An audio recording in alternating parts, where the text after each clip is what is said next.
The Yellowstone River did not announce its arrival in the high valleys of Wyoming with fanfare.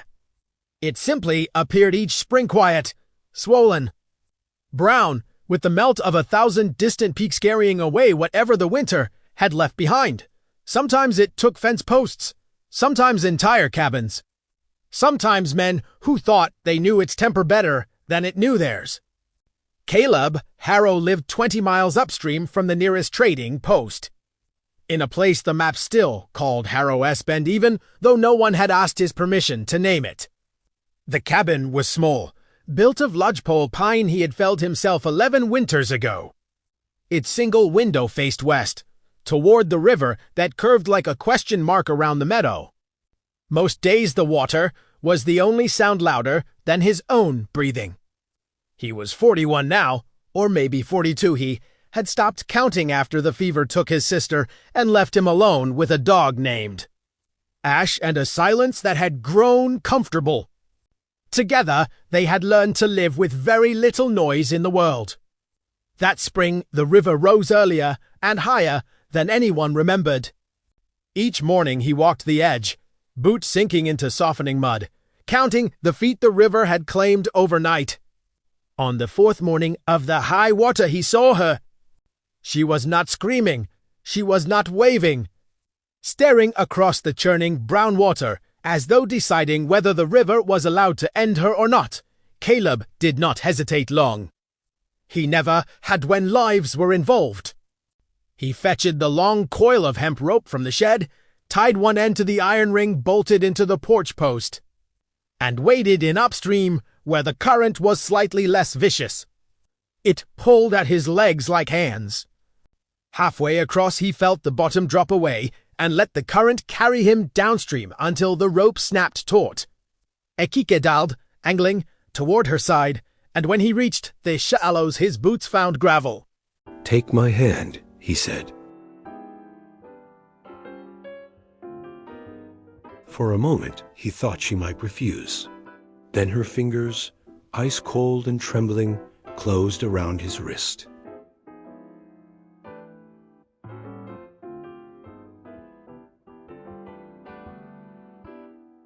The rope burned across his shoulder. His legs screamed. Twice the current tried to take them both. Twice he found bottom again. When they finally staggered onto his side of the river, both of them went to their knees in the mud. Ash rushed forward, nosing her face, her hands whining softly. She coughed once, violently, then drew a long, shaking breath. "Thank you," she whispered. Her voice was hoarse, almost lost in the roar of the water. Caleb did not answer right away. He was still breathing hard, heart hammering against his ribs. He looked at her properly for the first time.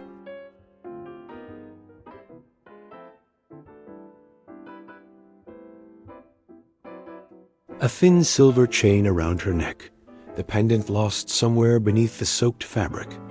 No ring on her finger. "Can you walk?" he asked. Inside it smelled of pine smoke, coffee, and wet dog.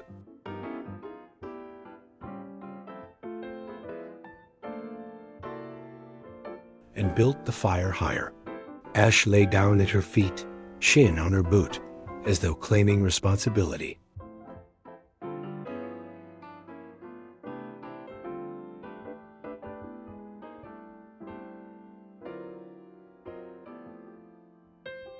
He boiled water, made coffee strong enough to wake the dead, and handed her a tin cup.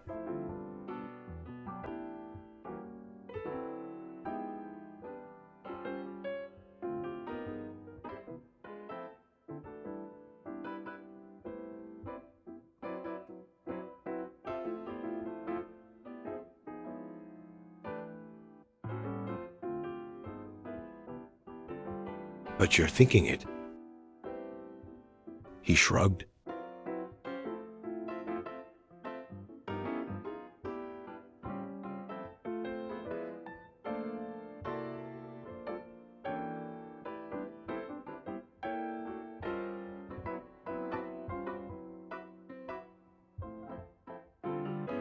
He took the floor near the hearth, with ash curled against. Morning brought pale sunlight and the sound of dripping eaves. The water had dropped perhaps a foot overnight. Lena was already up when he opened his eyes.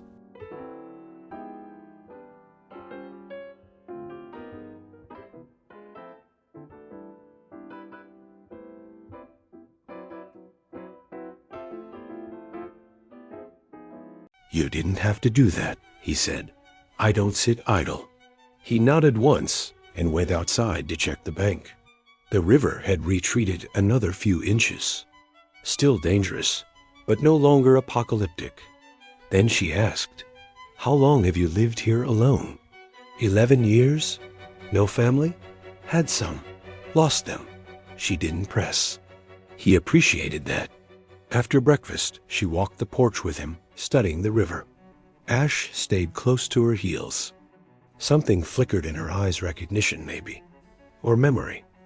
That afternoon she asked if she could help with the chores. She moved carefully but competently. Her hands were not soft. They knew work. Days passed. The river continued to fall. He never asked, but little things accumulated. She hummed old hymns while she worked tunes he hadn't heard since childhood.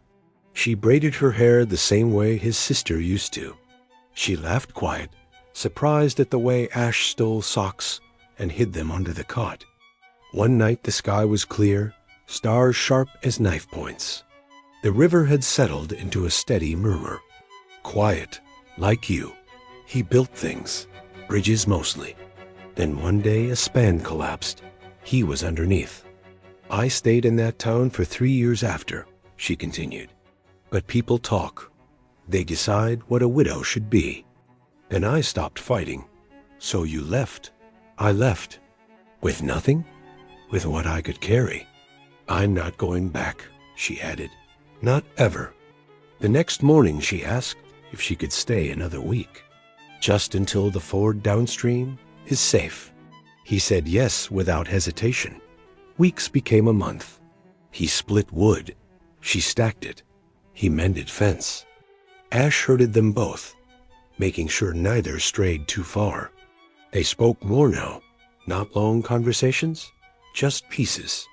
She told him about the bridges her husband had built, how he always left his initials carved into the underside of the beams where no one would ever see.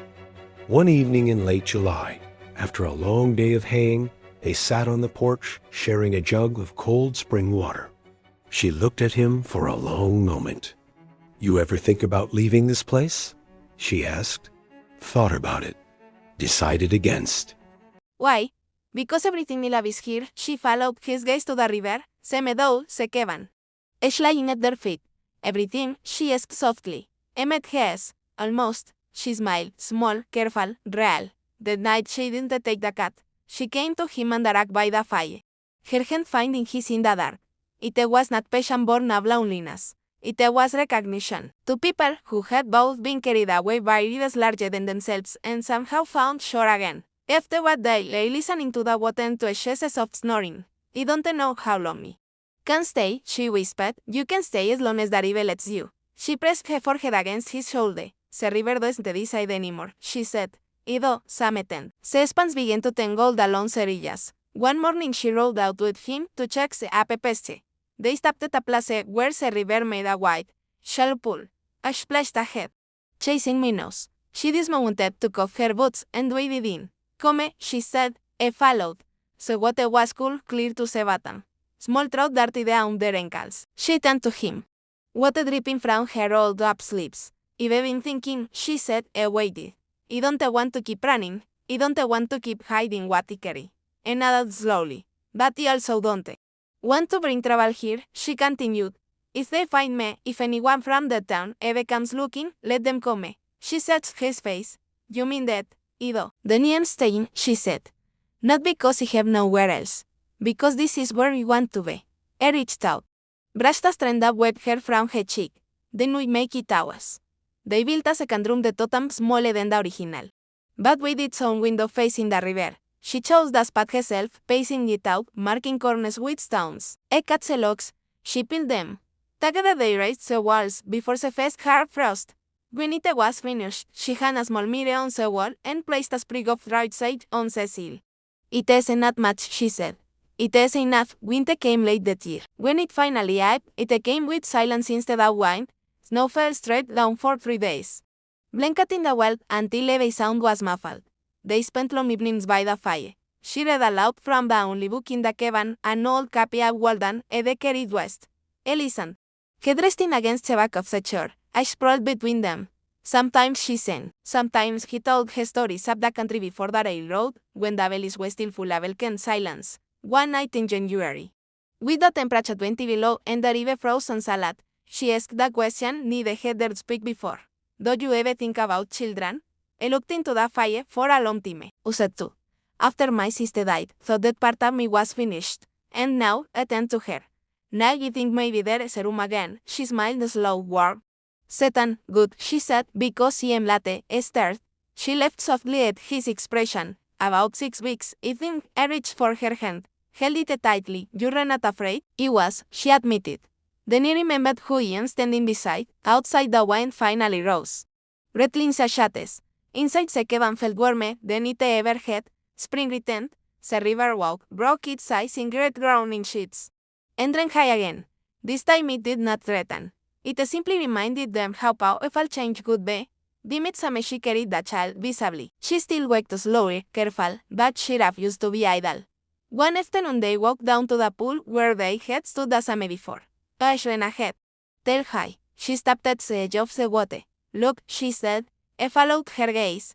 A small wooden stake had been driven into the bank the previous fall. On it carved carefully.